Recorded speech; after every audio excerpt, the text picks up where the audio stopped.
The most human thing we can do is kill just like we create. We have gotten so obsessed with our ideologies and our entitlement. We have manipulated ourselves into believing that humans should behave one way. You've already denied your humanity. This is our humanity in action. And we've denied that, and we fooled ourselves into thinking this isn't human, when really this is exactly what humans do.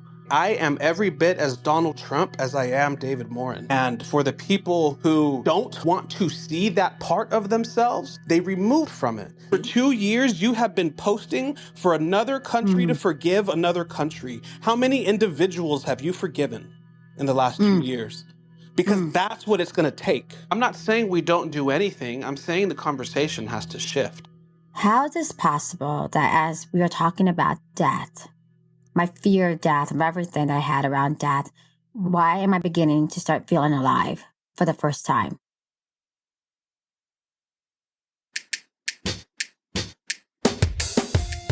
What if the very privilege that allows us to debate the world's problems is also calling us to something deeper? We post, we protest, we position ourselves on the right side of every issue. But what if all that is just noise? What if it's serving our need to feel good about ourselves more than it's serving the people we claim to care about? What if the most honest question isn't how do we fix them, but how do we heal ourselves? I'm David Morin, poet, death doula, and prison rehabilitation facilitator. My work has taken me into the spaces most people avoid: sitting with the dying, working with those society has written off, and writing poetry about the uncomfortable truths we'd rather not face. It's taught me that true change doesn't come from pointing fingers, but from radical self-honesty. This is Art to Heart. Here, we explore the art of radical responsibility, the art of looking in the mirror before pointing fingers, and the art of creating change that starts from the inside out. When a ship shifts course by just a few degrees, over thousands of miles, it can end up on an entirely different continent. What if our consciousness, our relationships, our world could end up somewhere entirely different with just a small shift in how we have these important conversations? This space is a chrysalis, a sanctuary for those brave enough to pause the external battle and begin the internal one. We don't promise to change the world. We promise to help you change the lens through which you see it. Today's episode is a powerful check-in with my dear friend Sarah, deep into her Year to Live journey that I am facilitating. The Year to Live is a mortality thought experiment inspired by Stephen Levine. The premise: how might you live the next year as if it were your last? Sarah and I have weekly calls guiding her through this process. This call is the latest conversation we've had that was extremely potent and relevant to today's issues that I had to share it immediately. The future episodes will kind of backtrack a little bit so you can see how we led up to being able to stomach these kinds of conversations. When Sarah began this process, she was navigating the messy, often painful ending of a 25-year relationship and marriage and stepping into a new, uncertain chapter of her life as a mother and writer, while now also navigating a career transition. What you're about to hear is not the beginning of her journey, but a testament to where this profound work can lead. We're starting here at this place of deep integration to show you what's possible when you stretch the human spirit.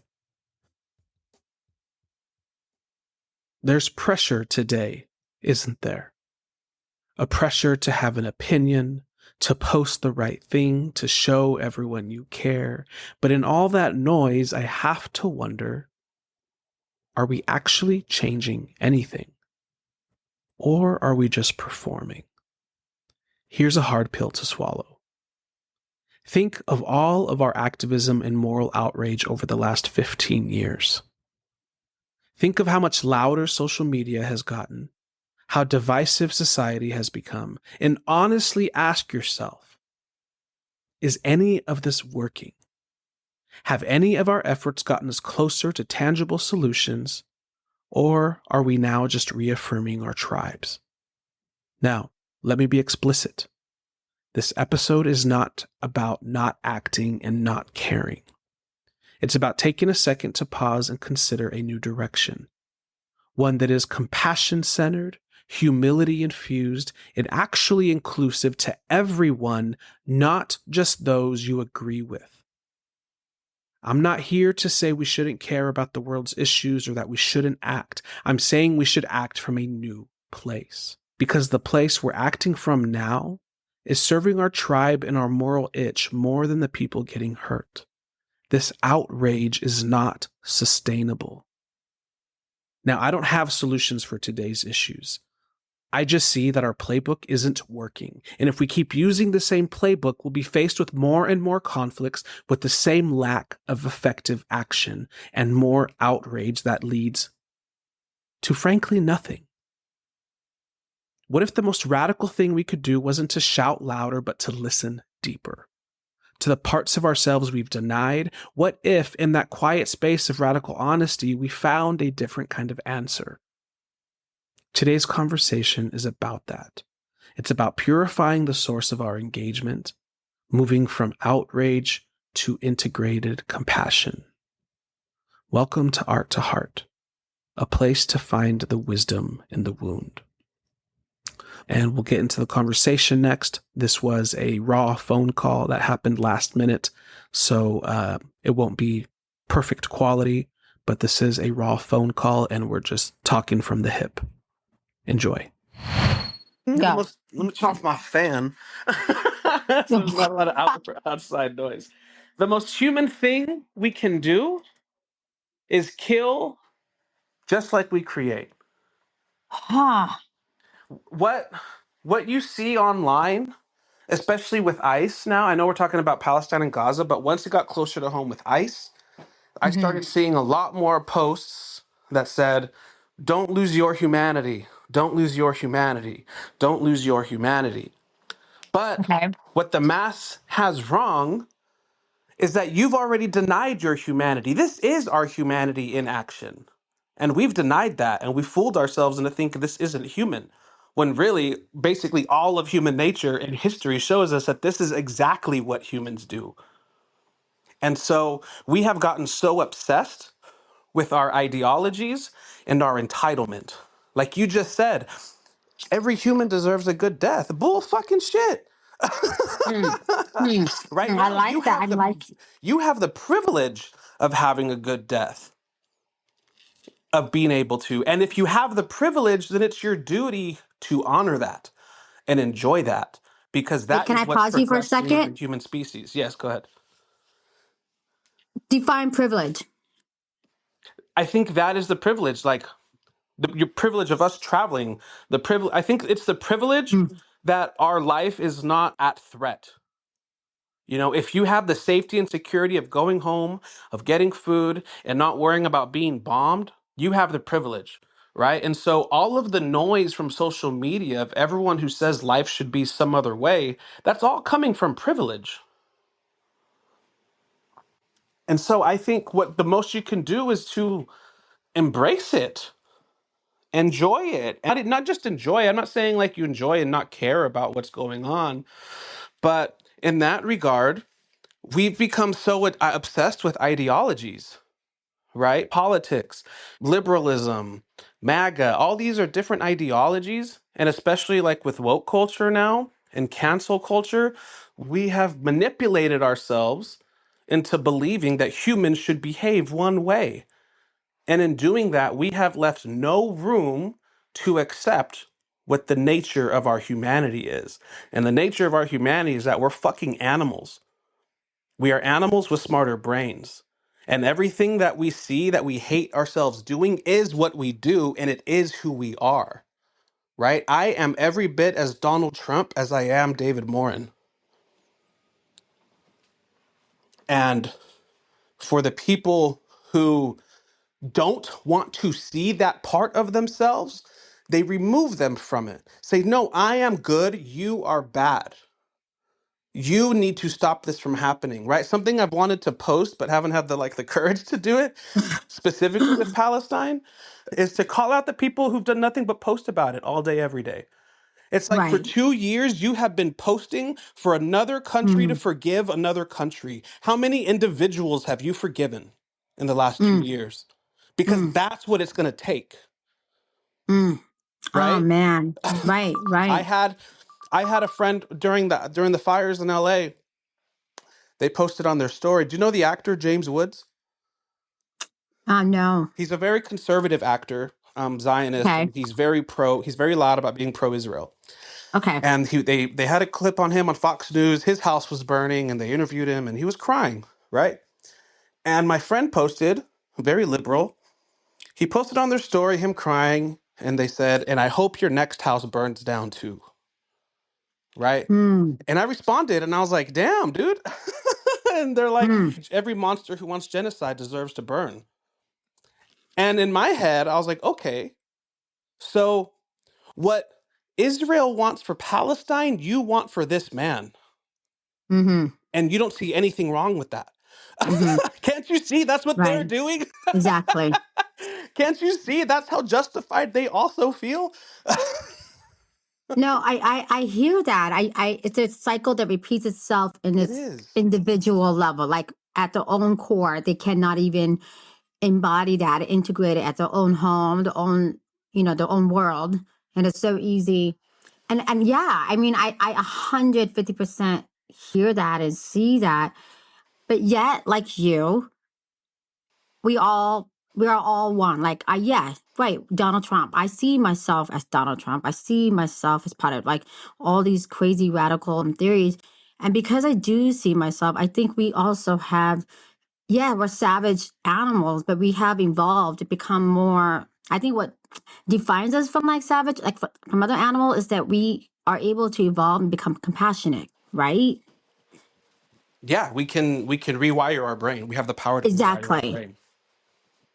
And so, isn't it not a human obligation, a human being obligation itself, because we have evolved, because we are able to rewire and able to have the capacity to have compassion and to I don't know, like I just feel like we do have some sense of a more responsibility within ourselves. Like I myself know, like this healing work, man, like these triggers that I have, these everything that I'm dealing with right now. I mean, you know my story so far, Yeah. and at the same time, like my heart breaks for any other, not just like Gaza, but any other families or nations or community that deals with immense suffering, because I've been part of that, where I was hungry at one point. I grew up in an immigrant family, parents struggling, parents dealing with discrimination, racism, and religion. Also, as a woman, I have a little bit. It's not what I experienced to their level, but I got a taste, a crumb of a little bit, and I can't imagine, like. I only got a crumb. They have a big slice of cake of this, this.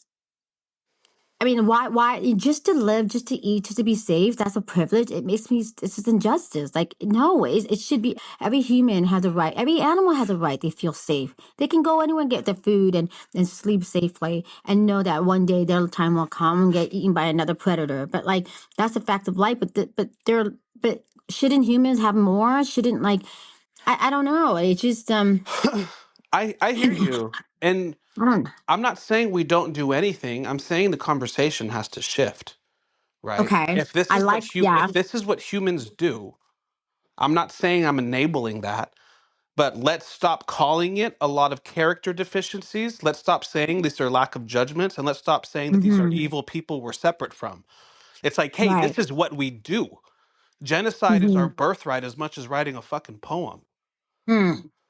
That right? is so hard for me to digest, but it's true. Like It's no, I true. it's Eh, true to its core. Like it's so true, but it's so hard to digest, but it's so true. It's Like hard to I hear you. digest, but it's easier for you to digest because of the work you've been doing. That's what I'm saying, like in this mortality work you've been doing. Because when we confront death, that's the biggest us versus them, life versus death. Right. Right? And when you can confront your own death long enough, it slowly dissolves and breaks away the separateness. Mm-hmm. And Mm. so once you come out on the other side of this chapter of diving so deep into it, all of the lines are going to blur. You're not going to see the world in a binary anymore. Oh my goodness, David! Like you named it. Like it's so funny because the past week, as I come to the other side of death and integrating this, and it's even in my dreams, even in my waking world, my sleeping world. Now I can't even tell the difference between my dream world and my physical world. Like it is, it really changed the shift. I don't know. It's changed the shift how I see life. How you know what I mean? I don't know if it's a different lens, but and at one point I'm thinking, you know what? The dream world is more the real world. Like this is, I don't know. I'm all getting into the matrix, but it really, there's something about eating death every day, like having, like embracing death, like being reborn dying every day and being reborn. Every day, you know, like right now, our conversation is gonna die. Like this memory we have, it's gonna fade, and then it's a cycle. It's gonna die, and then we're gonna be reborn again the next day or the next time I see you. Like everything has its own cycle. Everything has come to an end, and then it comes reborn. Like I don't know, but sorry, I'm going like into different depths, but it really does shift everything, and because it turned everything upside down, I see things differently, and my lines are now blurred. Like things that I thought was not important is like, is that really important? Like it's getting more simplified. It's everything's getting more simple, until the point I'm like, I have nothing left. Like, how more simple can I go? You know, how many more layers can I shed? How many more? I resonate with that. Like, at first I was kind of turned off by this because I thought it was negative, but like, I've had so much shedding that I no longer resonate with my lineage, with my identity Really? of my upbringing, of being a Mexican American and like coming from Mexico and having ancestors in the Aztec kingdom. It's like those Wow, are I all didn't know things I that. was Wow. striving towards so much, and they're still a part of me and they inform David, but at the end of the day I see myself as a human first. Like we are all Mm, humans together. And so right. it's impossible for me to accept the us versus them narrative now. And I think that's what's like so annoying. Some people just can't fathom that that's where I'm at. I hear you. I don't know, but I see myself in everyone now. I think ultimately that's what death showed me. It's like you are everyone and everyone is you. Oh my God, that's something Al would say. Al always says that every time. It's like, Sarah, I am you. I'm like, okay, Al. I can hear him say Oh that. my God, I'm like, it's we're everyone. I am the tree, Sarah. I'm like, okay, Al. but Yeah. but no, he's right. And so that's what I'm saying. I'm not saying we can't do anything. I just don't want to participate in what the modern conversation is because all it is Right. self-perpetuating. I 150% align with that. And I think as we're talking about this really, yeah, like what social people that post, like, what do you do in your life? Kind of like the church, like you preach it. Yeah. Well, look at your life. Like, are you really aligned with that? Are you breathing it? And I can't be this part of this It's community if you don't believe in your own, if you don't walk your talk, you talk or walk, preach what you walk, you know? What's That's that phrase? 100% it. To preach what you talk or whatever. And that, I'd rather go to hell if than go to church. I mean, I'd rather go to hell. Like, seriously. I'd rather be I'd rather part of go to something hell else. than go to your heaven. Yeah, yeah, And yeah. the new our new politics, our new political system, our society, it's become just as dogmatic. We left church, but we brought the dogma with us. And so now Mm. social media, it's all performative. Mm-hmm. I laugh so much. I'll see people posting about Palestine and then they'll post a meme and then they'll post dinner. It's like, what the fuck are you doing? You know I what I know. mean? And I know that they're trying their best and they're doing what they know they should be doing, but it's like, how far have humans come for you to accept my 1 second post as me like going to the cause? That's so lazy. But David, I have a, but David, I had this aha moment. But what if Instagram or social media, but what if, you know how you say we're Donald Trump or this, but what if we're also Instagram? What if we're also social media? We are. It highlights us. Like, I think it just like how they say money just makes you become more of who you were before. I Mm-hmm. think the same thing. Social media is just highlighting those parts of us, and it's exploiting our tribalism. And that's why it's become so performative, because people don't care about the cause as much as they care about the people in their tribe caring about the same cause. Mm-hmm. Okay. You know what I Yeah. mean? Yeah. It's like Yeah. half the people who are posting every day, I actually want, it's like, what have you done for them, for these people, rather than Mm-hmm. sharing? Yes, you want to get more people out there, but in the decisive platform that is Instagram, how many people are changing their minds any day, every day? You know what I I mean? agree. It's become an echo chamber. All you're doing is letting your tribe know, yes, I still believe this. Yes, I still believe this. Yes, I'm still with you. Yes, I'm still Like a with you. political stance, right? Now Yeah, make it but look. it's like that serves you more than it does the conflict. Mm. I remember. I mean, I would break it down more into like a real situation. Um, the school that my kids go to is like a Upper East Side school. It's mostly wealthy people. And there's this wealthy family. There's two actually wealthy families, and both white.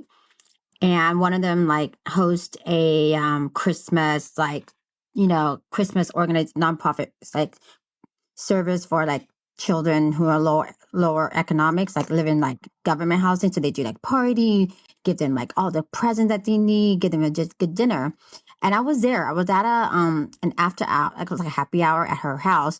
And one of the lady, her name is Victoria, and she's like, I don't like what you do. She's like, what do you mean? I'm Christian from a church. This is what our church does. Every year we serve this family, serve this like government housing. And she's like, well, I don't even like your language. You play this white hero. You only save them once a year. What about every day? Do you welcome them in your own home? What about next weekend? What about the weekend after that? Why only once a year? And I love this woman for naming it. She's like, I'm a white woman and I'm calling myself out too. Why are we doing this once a year? Like, why are we playing this white savior? Like, if we really want to change the world, then we need our community as much as they need us. Like, we're not there to stay. Then we need each other. Like, we need to change the shift that we're higher and better.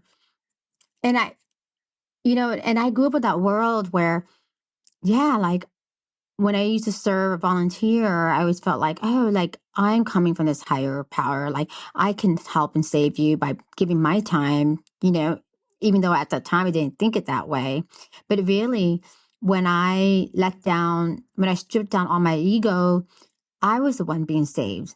Although they had less, they didn't have as much as I did. They didn't have this brighter, the bright future, but they had the life that I want to live. They were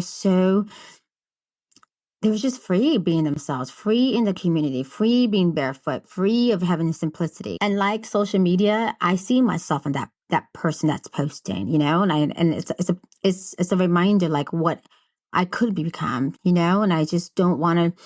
And this is why I struggle. Like I don't want to be that person, but I do want to be that person that want to give back because I too was in that same place. I too have seen it. I too have felt it. And you're right. Like it starts within ourselves, with our own mortality, like with our own family, with our own parents, with our own friendships. It With our starts with own this neighbors, our own our community. own neighbors. You're right. Man, I miss our weekly talk. It was so good. But Yeah, but thanks for sharing that. And something yeah. else, and a lot of people don't want to accept, like, oh, how is just loving my neighbor gonna help with fucking a genocide?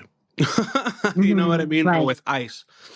But a lot of that comes from us not wanting to acknowledge our our contribution to the current events, right? And I'll use ICE as an Right. example, and I'll use Trump as an example.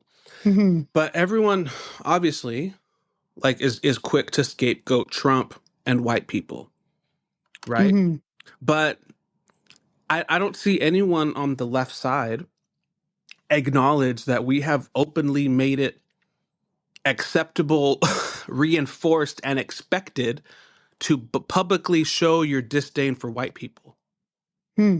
That's the new virtue signaling, right? Mm-hmm. And it's like, okay, we've been shitting on people we've been shitting on white people for like the last 15 years, and that's how Trump won. if we never Mm-hmm. if we never Mm-hmm. built into that narrative, white people would have never felt the need to be like, oh my gosh, they're excluding us, they're excluding us. Mm-hmm. We gave birth to that. Mm-hmm. And then it Wow. happened, and we dig our heels into it deeper. Mm-hmm. And so it's like everyone always wants to be like, oh man, history's repeating itself, history's repeating itself, history's repeating itself. Yeah, because these are patterns, and we're not fucking learning. These aren't like just new evil people taking the reins. We have birthed this too. We have like elicited this to come out too. What is our part in this? Mm-hmm. And so yeah, if you can love a neighbor more and show a neighbor more and like not hate people just because of their skin color in your community more, like you don't think that's going to help dissolve some of the hardness? Right. And the reason I say it and I have so much conviction in it is because I see it firsthand. I feel it firsthand in my work in prison. Mm-hmm. I feel hearts dissolve, and I see these shells harden, and I see these lines blur between right or wrong. And all these Mm-hmm. volunteers who come in to meet my students, they're changed forever. They're never going to see right versus wrong the same again.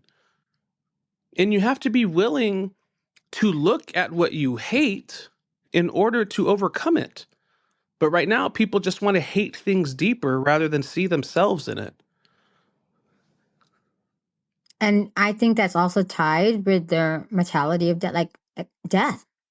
People, I think there's a connection too. When you have fear of death, then you have fear of life. Like you want to control life. You want to like, there was this, I don't know, this is like a psychologist, and he was saying that he studied different powers, the different histories, and like for example, Trump. And when they don't accept death, right? Um, they realize that people tend to make more drastic decisions, radical decisions. People that fear death make more, radical decisions. And he did a social experiment on different groups of people. And a lot of it's because they fear death. Like maybe the way they invest, the way they make, or they vote for certain radical things is because they fear death. They want to control, they want power, they want money, they want, I have to share you this book, this psychologist that the social experiment. But Yeah, I'd love to hear it. but Sounds but like he was religion saying, too. yeah, religion too. Like it was so funny. I had this aha moment that I mean, right now I'm not identified as a political party, but I think I'm a socialist at heart. But I realized like my ex, he is like nothing wrong. I come from a very strong Republican family, but he is Republican. You know what happened? I don't know if I told you this. We were in the subway, and then this unhoused woman approached me, and she was, a little agitated, a little distressed. And I was with my kids, and I was, was asking her like, "How can I help you? What do you need?" And usually, I keep like snacks or dollar bills in my bag so I could just hand it out. And then while I was talking to her, my ex Sam starts screaming, "Police! Police!" Oh. And I looked at him and I was like trying to tell him to stop. But instead of helping me or trying to escalate the situation, he walked away with my kids and I screaming police in the most defile, most uncompassionate way. Mm. And I was like, oh my God, you need to stop. So finally he stopped. I gave him the slow. I was trying to mouth him to stop. And I saw so many things. I saw one, the dignity of a woman, of this unhoused, unwell person, the way she was treated by Sam, talking like she was a filthy animal. Mm. Two, the fact that he put us at risk with our kids, that yelling could have escalated her, triggered her, or Mm. something. Three, the way that he could have compassion and helped my kids and I. Instead, he walked away from the situation, but copped out calling police instead of like trying to figure out how he can be there for us. And it shook our family to the core, especially my Wow. oldest one. My oldest one was like, Dad, how could you?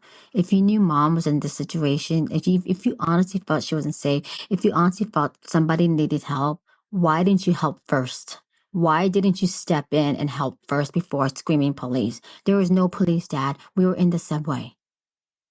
Why didn't you use, and and he was just like, well, that's what I felt I was supposed to do. But Dad, if you really cared enough, you would have stepped in. I mean, it was like, I know, but Reckoning. I'm Sounds like just, a reckoning. yeah, but I'm just thinking about humanity when we're confronted by like this type of circumstances. You're right. It's just sometimes it's easier to post and rather than dealing it on hand and dealing it face to face, and rather than doing the work of kneeling down and putting a hand and heart out. How can I serve you? But it's so much easier to post and feel good. And to also, and this is where I lean in any situation and people don't like it, but like to also have grace and compassion for Sam, that was his gut reaction. Like, Okay, how yes. unfortunate that that was someone's first instinct. They see someone in help, and their first instinct is to shield themselves from it and to reinforce whatever belief that they have inside them that Mm-hmm. that you're above them. Mm-hmm. You know what I mean? And Right, so it's right. No, like, I hear if you. that's where people are operating from, and I don't want to compare Sam to this, but more like the belief, that strict belief, right? Mm-hmm. That's essentially what Zionists are. Mm-hmm. Mm-hmm. And the more that you Yeah. just call them wrong and racist and evil, is that going to reach them? Right. Or is that going to make things worse? Right. You No, know what you're I right. And so that's why like love really is everything. If you can just hold Mm-hmm. someone with compassion, let them be human and understand the context in which they're operating from. Like I try to have grace here for Jewish people because Mm-hmm. everyone is so quick to make fun of the way that they scream anti-Semitism for everything. Right, And right, it's like, oh, what gave you that right or whatever. And right, it's like, well, we don't know what it's like for our cells to be on high alert, to be looking at like for our whole body at its core to be on high alert to see if we're being excluded. We don't know what that's like. They come from a lineage and lineage and lineage of being moved and moved and moved and ousted and ousted and ousted. And so, of course, we're not going to understand what they mean when they want to scream anti-Semitism right away. right, You know what I mean? And again, I'm not saying all this excuses it. right, But it can inform the way we operate. And it can right, inform the way we choose to have conversations and what is the new productive dialogue. I saw right. there's a documentary on HBO. I think it's if it might be Planet Earth or something similar. Don't quote me on that. But in one of the episodes, it talks about mycelium. Are you aware of mycelium? Enlighten me. Sounds familiar. Mycelium is mycelium is what grows mushrooms, Oh, yes. Okay. but mycelium is like an underground network. Like, if I understand correctly, you can't see mycelium with the naked eye, but it's inherent in everything. Like, it's down into the roots, into the soil. Mycelium is just a part of everything. It's a conscious being. It's a conscious entity. Mm-hmm. Does that make sense? Yeah, yeah. I get it. Mm-hmm. So mycelium. So it showed this documentary in a jungle that when new plants start growing, that they fight for sunlight. Mm-hmm. Right? So if there's like these 3 or 4 plants that are growing in the same direction and the same place, they will essentially kind of go at war with each other for sunlight, right? They're Oh, wow. fighting for the resources for the sunlight. And if a plant gets too much of the sunlight and the other plants can't get any in return, like mycelium is aware of this. It's like connected to everything. Mycelium is then like, nah, this plant needs to be checked. It'll send an army of ants to it to start trimming it down. Really? Yes, it'll Wow. literally send an army of ants to go trim it down, and the Wow. ants start going to town on it. And then the plant eventually figures out that the ants are against it, so then it develops its toxins to poison the ants, right? And then it poisons the ants figure it out, and they damage enough of that plant, and then they just move on. And they end up taking just a little piece of all these dominating ants. Basically, it's a tithe. Wow. Wow. You know what I mean? And so what I took from that is what I've heard in the spirituality context before, but that Earth has a war consciousness, right? Like, say, as a soul, it's like, hey, you want to go to Earth? Earth is beautiful. It's got the most pristine views you will ever see as a human. But one of the rules there, it's dominated and operated by war consciousness. Hmm. It's like, okay, Wow. but you can have the brain to transcend it, right? Ah, And that explains the wow. us versus them. And so it's like, hey, this is just the way we are. Like I said earlier, this is just the way we are. Rather than you being on your high ass chair that you're not like this, how about you just bring yourself down and then we can have a new conversation? Imagine the public dialogue if it's like, hey, this is what humans do. This is what we're always going Hmm. to do. Right. What can we do about this?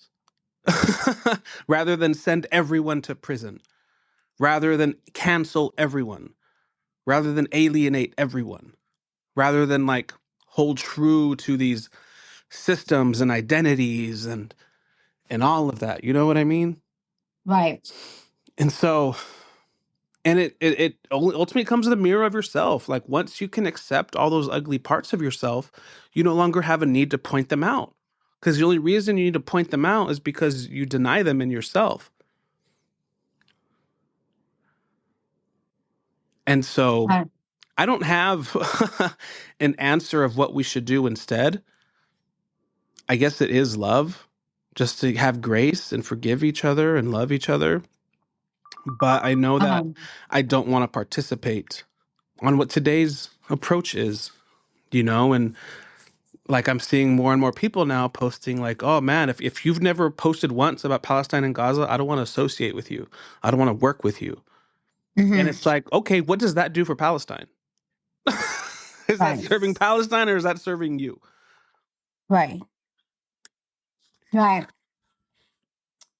And I like that the fact that you derived that. I don't have an answer, but I think we should have more conversations. Like, start talking about it instead of like pointing out, judging each other.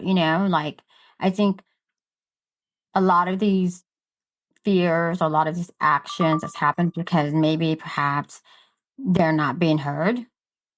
Maybe they feel like they're put in a circle. I don't know, whatever. Like, even like Sam, like the way that he reacted. Like, if I had the emotional bandwidth at that time to have a conversation, say, hey, dude, like, I'm curious, like, what was going in your heart and your process through that? Like, what led you to that? Nothing wrong, nothing right, nothing, like, no judgment here, but just curious what was, I mean, I don't know, like, but sometimes it's so hard for me to have compassion for those who have many privileges on their plate. Because I feel like they don't deserve to have that privilege because they have so many privileges when the people that they hurt don't have as much privilege, much space. They take a lot of space, and that's my issue. My issue is, do I want to give you more a platform to understand you when you have so many privileges, so much, and when you take up so much space, and as he looks like a white person, like a white male, and who's a doctor. Like, do I want to give you that space? Like, to have that conversation and talk when there's other people that are just trying to come up above waters and don't have the space. I don't know, And but it's it's yeah. it's interesting because even then, by walking away from that, you're giving them more space inherently. Hmm. You know what I mean? Ah, you Like, got me. Ah, you and did. I had a conversation with the similar, or with one of the same friends about this. Like, we are quick to want to shit on and bring a privileged person's world tumbling down. And we want them to have a reckoning, and we want them to be ashamed of themselves. But we don't want to be there with them as the world's falling. We want them to suffer through it. We don't want to hold them as they're falling. We don't want to hold them with understanding and help them see things the way we are. It's like, no, it's your job to dissolve in ruins and to hate that entire process. And it's like, who is that serving still? Right? You know what I mean? And so, Yeah. and that's why healing is the biggest thing you can do for humanity. Focusing on yourself, because the more you focus on yourself, the more parts of yourself you shed. And the more piece of yourself that you shed Mm-hmm. is the more intimate you become with the deeper, mostly hidden parts of yourself. And the more parts of yourself that you can see, the more you see yourself in others, rather than hiding away from it. I want to pause here for a moment.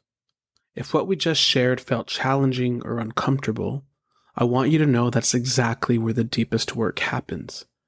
They say you can only meet someone else as deeply as you've met yourself. And what Sarah and I are sharing with you today didn't come easy. It came from years of being willing to look at the parts of ourselves that we'd rather ignore and deny. My poetry collection, Milkweed, is my journey of accepting these hard truths one poem at a time. It's me going into the depths of what I hid for so long, my addictions, my self-abandonment, my patterns of giving myself away while avoiding my own heart. Each poem is a reckoning with the ways I hurt myself rather than face the truth of who I was. From learning I was a poet during a darkness retreat to porn addiction and struggles with food, this collection chronicles the messy, uncomfortable work of transformation. It's about confronting your mortality, reclaiming your own voice, and learning to love the parts of yourself you've been taught to hate. If you're feeling stirred up by this conversation, if you're recognizing patterns of self-abandonment or ways you've been avoiding your own depths, these poems might feel like a companion on that journey. You can find the digital copy of Milkweed available in the show notes. A final edition and physical copy are coming very soon. This book is designed for moments when you need something that meets you where you are. Thank you. 150% agree. And I feel like sometimes, like, in my heart, I know what you say is true, but I'm thinking in my head, there's gotta be more, but that's it. But you hit it dead right on. Like, it starts with myself, giving myself compassion. It starts with Sam giving himself compassion. You know what I mean? Mm-hmm. Like, and I feel like, no, there's gotta be something. Or maybe I can do something else. Maybe I can build an organization. Maybe I can, like, do this, but you really, like, the key thing is, it's within you, or else history continues to start repeating itself over and over and over again. When you have an individual, when you see an individual who has the same situation happen over and over and over and over and over Hmm. again, right? It's like, hey, these are all opportunities and invitations for you to learn your pattern and to overcome it, Hmm. right? That Right. is exactly what's happening on like the human species scale. Hmm. It's like the same patterns keep reemerging over and over and over and over and over. And I would say we're progressing. People don't want to see it, but we're progressing. Humans have come a long way, the human species, right? Back in the day, Right. my ancestors in the Aztec kingdom, they would raid villages, destroy an entire community, kill half of them, imprison half of them, bring them all back to their home, and offer them as sacrifices. Mm. And what's ICE doing now? They're not burning down communities. They're taking the father figures away from the communities and they're tearing families apart, but we're still respecting life. We're not killing them. We're sending them somewhere else, which sucks, but it's like, hey, you just can't be here. but you can still like be alive, talk to your family, you can still have a relationship with them, you can still be your own person. Is it ideal? No. Is it progress? Fuck yeah, it's progress. That's a horrible progress. We can it do better than that. Come on. well, it takes time. It's like saying like someone being in an abusive relationship. Oh, well, at least he didn't throw me on the wall. He just slapped me on the face. I'm talking about like the human patterns in a general. Right. I mean, I know what you're saying. I'm just so like, God, can't we humans move on a little faster? You know what I mean? I'm like, dang.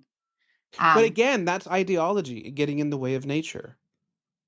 but you know, David, like maybe that's more like, no, not westernized. I mean, when I was in Ethiopia, there was really, it's everywhere, all around the world, depending, it doesn't even matter if it's like westernized or like, or social economic status. Every culture, every country has this type of pattern. Like this, like this destructive pattern, this ego pattern, like killing and like, but you're right. Maybe, I mean, sometimes at the end of the day, I'm like, man, maybe let I guess we're so savage. Let it, the best wins, I guess, like Hunger Games. It's not even made the best win. I mean, in I some, know. I don't know, like, and I didn't again, mean it that way, but and I want to own this here too. Like me saying these things, me having these opinions and these beliefs, it comes from my privilege of having the Mhm. safety to explore them, right? Right, So right, right. if you have the privilege of your life not being in imminent danger, it's your fucking duty to explore your inner world and your thoughts so that you can help take consciousness to where it needs to go Right. and not keep us back. And I think this is where I probably lose people, and what gives me, I guess, some comfort in all of these is that I don't view this life as our only life. And I view our souls in this cosmic scale and timeline. That, like, we come here many times and we all come here to explore every angle. We come here to explore everything, you know? So, like, the people that we villainize for having all of this privilege, it's like you said earlier, it's like, you don't deserve it, or what, like, why do you have all this privilege? And it's like, hey, who the fuck knew where they were in their previous life? Maybe they do deserve this privilege. Mm-hmm. You know? And on the flip side, what if the people who grew up in the worst conditions, what if they were the super privileged ass person in the life before? And now they're just learning the opposite side. I 100% agree. Like I can I ask you a question. I'm so Yeah. curious where you believe in like this past life. Like it's so beautiful. I'm just entering that. Like is that something you've always like believed in or something that's new? Like No, I've believed like it's been a new belief like in the last 3 or 4 years. I've picked it oh up. okay. Yeah, it's the idea of soul contracts. Ah, okay. I've heard of that. I've seen it a Yeah. lot on Instagram. But it's funny because David, I believe that as a kid. I had so many deja vu moments as a kid. And the stuff you talk about, it's something that it feels home to me. It feels natural. Like Wow. it's, yeah, yeah. Might I be a get, truth. It might be a truth you relate to then. maybe, I don't know, but I know, but I'm just saying like, yeah, and a lot of these memories are not popping up now. I just find it Mhm. like so crazy, and I find it in my kids too. Like they will say things. I'm like, whoa, And whoa. But it's beautiful. I mean, having that perspective just expands it's the heart even expanded. more, It has right? to. Right. You know, and I think the thing that first caught me onto it and that really struck a chord with me, we might have talked about this before, is but in high school and for several years, I was volunteering with at summer camps for youth Uh huh. with neuromuscular disorders, you know, and I went for Mm-hmm. several consecutive years, and each year I would see these kids get progressively worse and worse and worse. Right? Like they'll be running Mm-hmm. around in the first year I go, and then they come back later and like they're walking and they need some crutches. And the next year they're in a chair getting pushed around and they can Right. walk here and there. And then the next year they're in a fucking motor chair and they can't get out anymore. Right. right? And then a few years later, some of them die. And I had such a hard time coming to terms with that. It's like, why the hell? I was like, what kind of life is it for a kid to come on this planet and to lose bodily function slowly and to die a slow, agonizing, painful death? I was like, what does that serve? What kind of God would do that? Right. Right. And Right. then when I heard of the idea of soul contracts, my definition of compassion and of courage and love went through the roof, because Hmm. those people, all those kids that I met, the ones who I got to know, they really were like, there was an energy about them. They were like like sages, Hmm. they were like the most courageous, brave souls I've ever met. They carried that kind of aura with them. And when I heard of this thing of soul contracts, it entered my mind the possibility of like, holy shit, what if a soul signed up to live that life and knew that they would be going through all of this and do it so that they can be an opportunity and an invitation for other people in their life to learn grace and to learn compassion and to learn love, right? What if he's Right. like, and if you're choosing your family members too, that's the other part of it. You're choosing who's going to be in your family. You're choosing who you're going to marry. You're choosing who's you're going to kids. And it's like you guys come together as souls before being born. And you're like, what are the biggest lessons our souls need to transcend? How can we help each other do that? And if one of them is compassion and one of them is patience and being present in the moment, and if someone decides, like, okay, I'm going to live with this terminal illness, and it's going to be so hard on you, and it's going to be so hard on the family, but I'm going to bring us so much joy and so much presence. And then when I die, you are going to have like the most richest life you've ever lived as a soul. Like, I will Hmm. do that and sign up for that for 15 years, for 20 years, if that's what you can have. It's Who knows? beautiful. Who Yeah. knows? And on the flip side, I have heard that that there will be souls who like in the masses who will agree to Ah, like kind of die together in certain events to help Hmm. raise the vibration of the masses, right? Hmm. So if like I've all these never people are heard going to that. die in a flood, or if all these people are going to die in an earthquake or something, it's like, how can our deaths help bring them more into life, into the present, Hmm. right? So it's like, Yeah. that's what brought off the earlier conversation. It's like the most thing you can do about protesting people dying is come to terms with your own death. Hmm. What if all of these people dying is like, what if the undercut invitation is, are you enjoying your life? Are you Hmm. present to your life? Why are you outraged at my life ending if you're not even in touch with yours? Hmm. Hmm. That was basically my talk at my grief death cafe last month. Like the essence of that, what we were talking about. Like, um, I was at the end of the session. The woman was like the one that had the most questions about afraid of dying, not being able to control her death, not knowing when she would die, how she'll die, or her loved ones will die. You know what I mean? Like how it will happen. Um, and then at the end of the session, she said, "Sarah, how is this possible that as we are talking about death, like my fear of death, of everything that I had around death, why am I beginning to start feeling alive for the first time?" Yeah, I remember you saying that.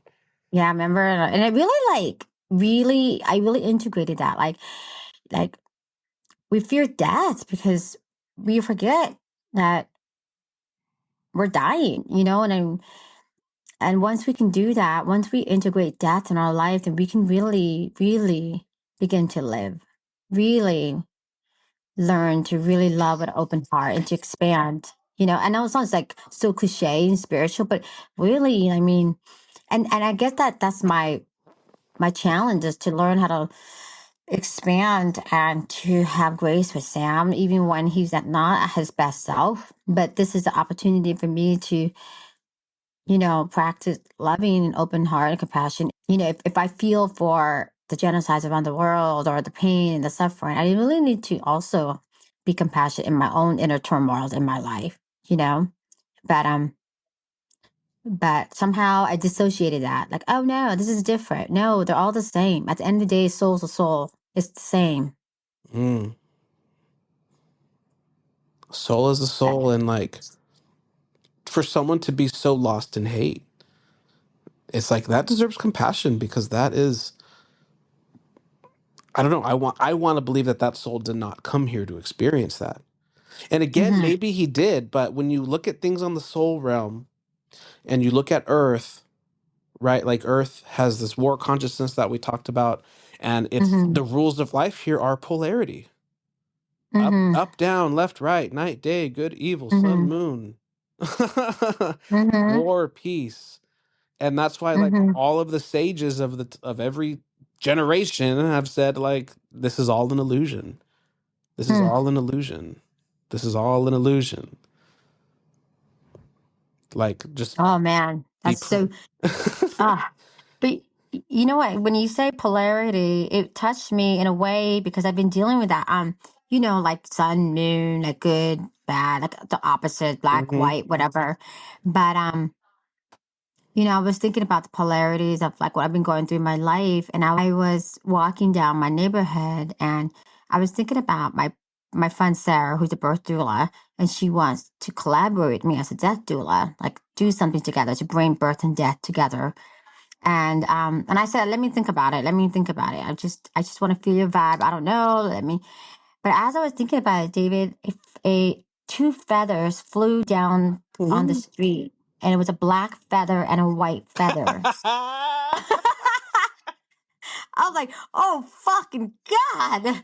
Could you not be any more clear? And I was like, no way, man, no way. So I took a picture of it. It's just like, whatever. I was so freaked out by it because I was just thinking about how could two opposite ends, what would it look like to bring it together? Like, just imagine it. And then just fucking two feathers. And then, David, it happened again this morning.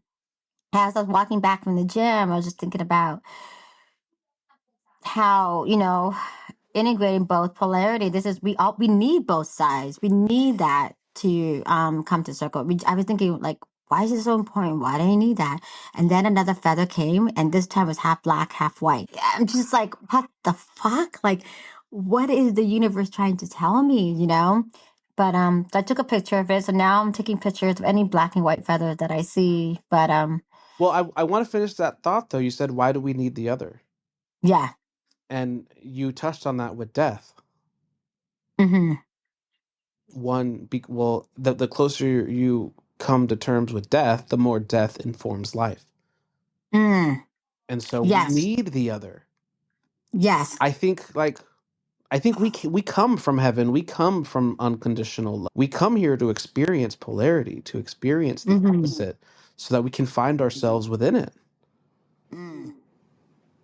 And it's meeting in the Mm. middle. It's like our individual life is a constant going from one polar opposite to the other until we Mm-hmm. find our way in the middle. And that's what's also happening on like a global scale. Mm. I And know. that's why the politics are the way it is too. You know, it's like, okay, we went from like super conservative, anti-gay, knowing doing anything. Okay, Mm-hmm. we came to the other side, like very progressive. We went all the way to the other side, and now like it's checking us back into a middle. It's like, okay, we went too Mm-hmm. far. Now how can we come back and Mm-hmm. find a way in the middle? And I think people don't like hearing that, but like it's just like life and earth has its own checks and balances. Consciousness has its own checks and balances. Right.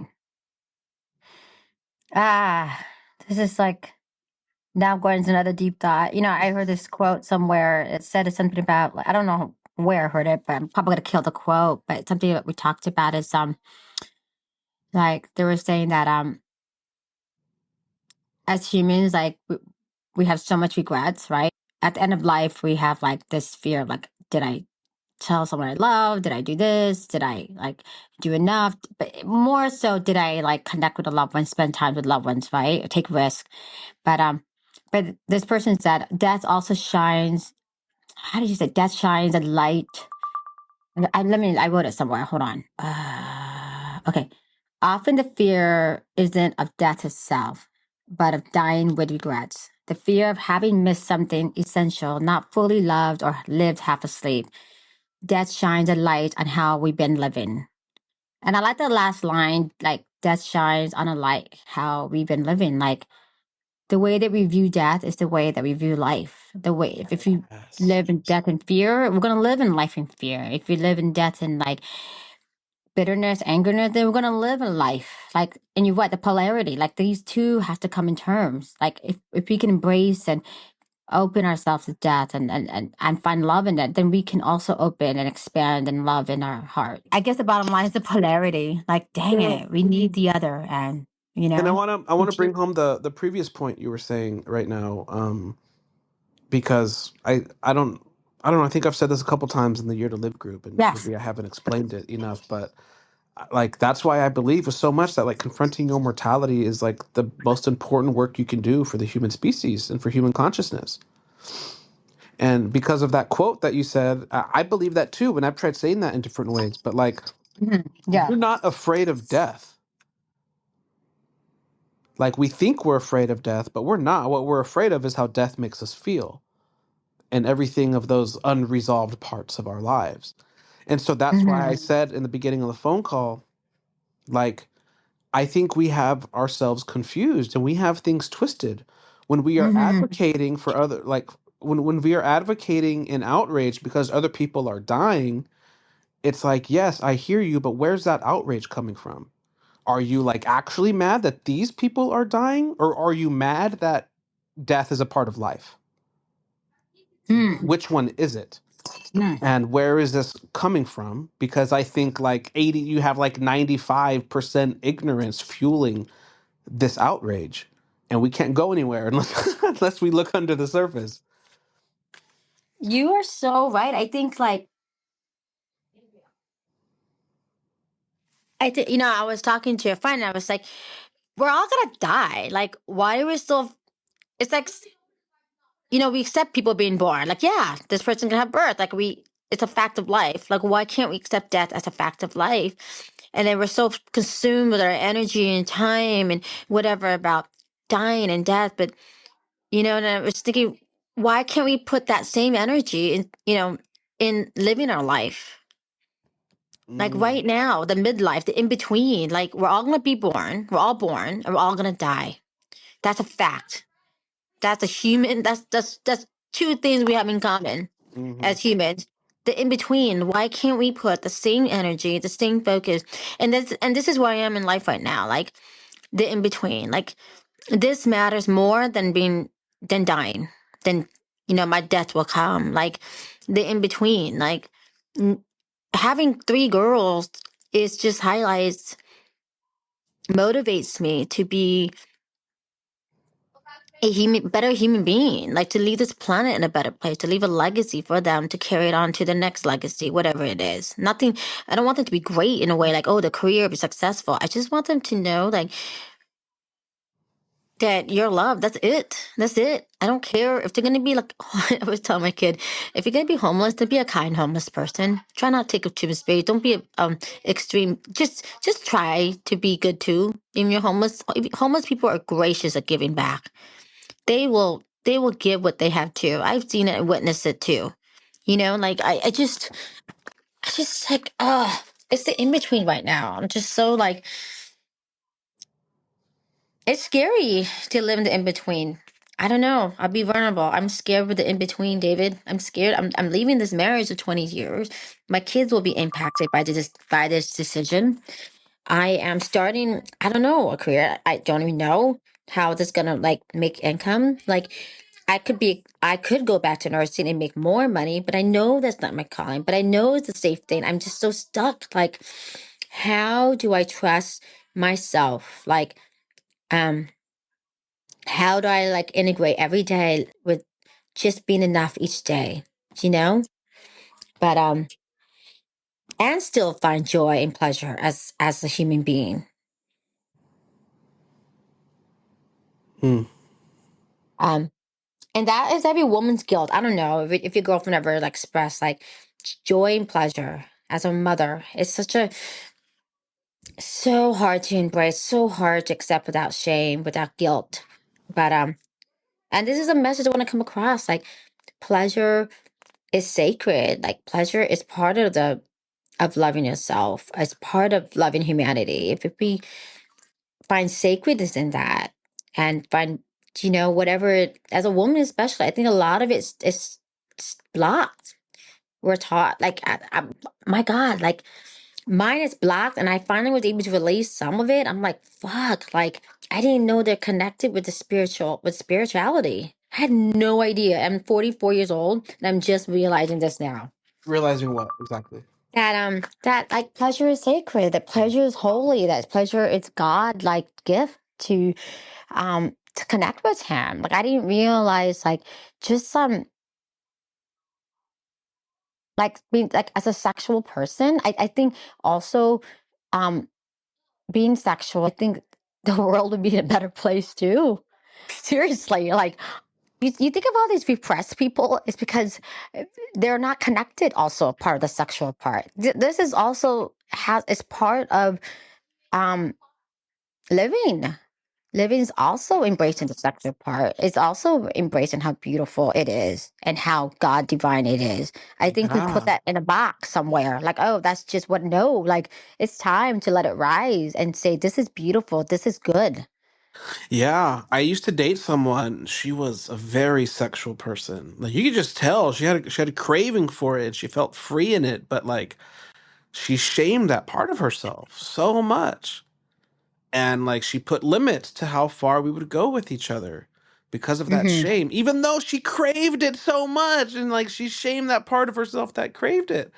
And it's like like this is pleasure, this is joy, like this is this is why we wanted a human body so we can enjoy this. I mean, exactly. I mean, it's, when I was in Europe, David, like my two friends, oh my gosh, I have this crazy story to tell you. So when I went to security, I had a carry-on bag, right? Of course I bring my toys. Like, come on. Like, so, but France, man, they are like cruel, okay? So I forget that, like, I forget it's electronics. I'm thinking it's gonna pass, like, no problem. So the guy was like, you have an electronics in your backpack? And I carried light. I had a backpack. That was it. Like a big, traveling backpack. And I'm like, I think I just have a curling iron, my laptop. So I took it out. And I kept going in and out, in and out. And he's like, there's another electronic in there. I'm like, I don't know what's in there. And then, so they opened my luggage and they pulled out my backpack and they pulled out this pouch. And I'm like, oh shit, it's my vibrator. I was like, and he unzipped it. And I'm like, I have two choices at this moment. I could either be ashamed and be like, oh my God, it's so embarrassing. Or I can rise and own it like a motherfucker. And he looked at me, he pulled it out. I'm like, yep, yeah, that I forgot about that most important piece. So, yep. I'm like, you don't want to touch that. I'm like, dang it, I have to stare. Like he touched it and he, oh my God. And then he pulled up my lube. I was like, oh shit. And it wasn't even discreet enough. It said lube. And he like pulled it out. So next time it needs to be in a Ziploc bag. I'm like, okay, I'm sorry. I'm sorry. And I'm like, mercy coop. Well, they have gloves anyway, don't they? They do, but he was like, I don't know if he Yeah. expected it. It was so funny. And I was like, oh my God, like, this is my opportunity to like own it. Oh my So, gosh. oh my God, my girlfriend's like, you brought a vibrator? I'm like, you didn't? Like, no. I'm like, what's wrong with you? Yeah, hell yeah. We have our own bedroom. Why not? Let's go find one. They're just like, oh my God. But I mean, like, even the farmer's market, I was like flirting with the cheese guy and the fruit guy. The fruits and cheese were so sensual. I was like, oh my God, this is amazing. Like, I mean, it doesn't have to be a sexual act, but just like life itself could be sensual and pleasurable. Like, you know what I mean? So I think something is shifting in me, like this part of like telling all women, like, dude, like, this is beautiful. Don't be ashamed by it. Just don't be ashamed. Like, just touching the fruit. Like, I think like my friends like, Sarah, you're touching it way too much. I'm like, stop it. Like this fruit, it looks so good. It's just like, everything's so sensual and beautiful. And it was so funny because like I always walk naked in the house and they're like, oh my God, Sarah, we didn't know you were like that. But at the end of the week, David, they were naked too. And we were laughing so hard. Like at one point, they're like, fuck it. I'm like, see, it feels so good. See? In Europe? Yeah, in Europe. That's I mean, in the awesome. house. Yeah. And we were topless at the beach. I like, if this grandma can like wear her go topless with boobs sagging on the floor, I can own it too. Okay, I'm gonna like I but love there's it. something freeing about being human, about being a woman, or about being a man, like just being this basic, like just being your own skin, being comfortable in your own skin, even though you're not in the best shape or you have like extra like I have all these wrinkles and like scar marks from my C-sections. I didn't give a shit. I was like, I don't care. These are my battle wounds that I survived. I'm alive, you know.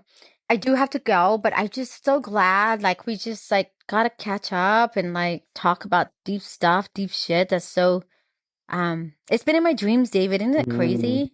All this has been in my dreams like this past month.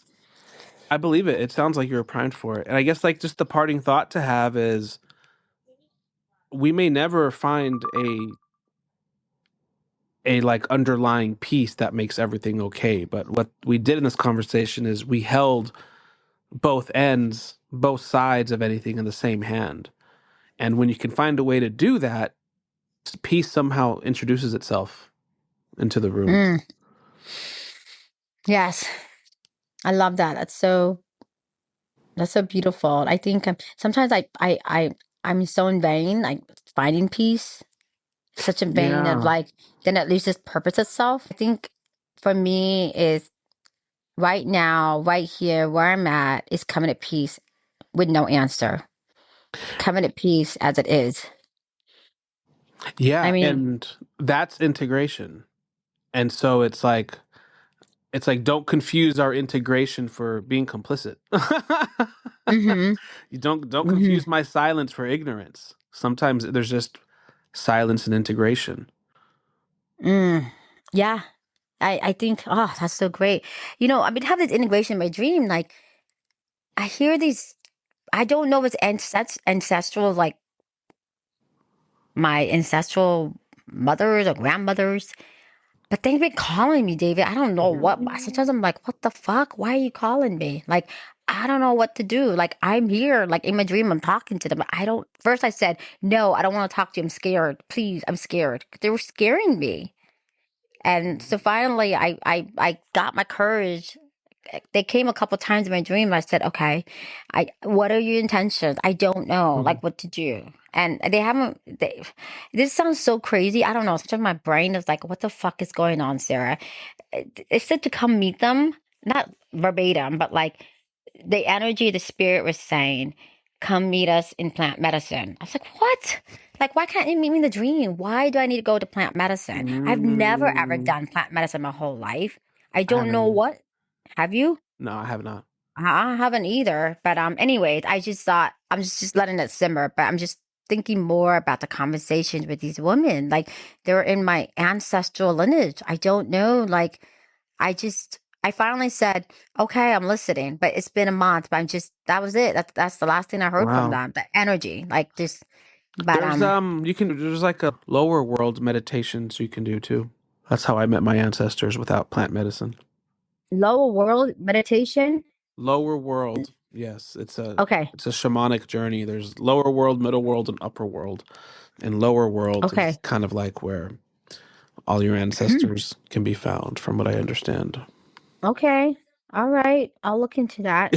Yeah. I'm just like, am I hormonal? What is going on? But like, I'll check it out. All right, dude. Have a great rest of Okay. your day. All Thanks right. for checking in. So wishing you a wonderful day today. Thank you. You Okay. too. All Bye. right. Bye. Thank you for spending this time in the chrysalis with us. If anything in today's conversation felt challenging, just let it be. There are no easy answers here. The invitation is simply to notice. Notice where you feel the need to judge. Notice where you feel the need to point fingers. Notice where you might be denying a part of yourself. and see if you can offer that place just a little bit of grace. Congratulations, this is the work. Take a breath, feel your feet on the ground. You are here now in this life, in your body. All the polarities of the world exist inside of you, right here, right now. And the more you can make peace with them here, the more peace you'll bring to everything and everyone you touch. Remember, the work isn't to become perfect. It's to become whole. If today's conversation stirred something in you, my poetry collection Milkweed is available in the show notes. Until next time, be gentle with yourselves and each other, as if the world depends on it, because it does. And lastly, before you go back into your day, I want to leave you with some contemplations or journal reflections, if that's your thing. These aren't questions to answer quickly. They're invitations to sit with over the coming days. Take what resonates, leave what doesn't. I'm going to give you 4 questions here.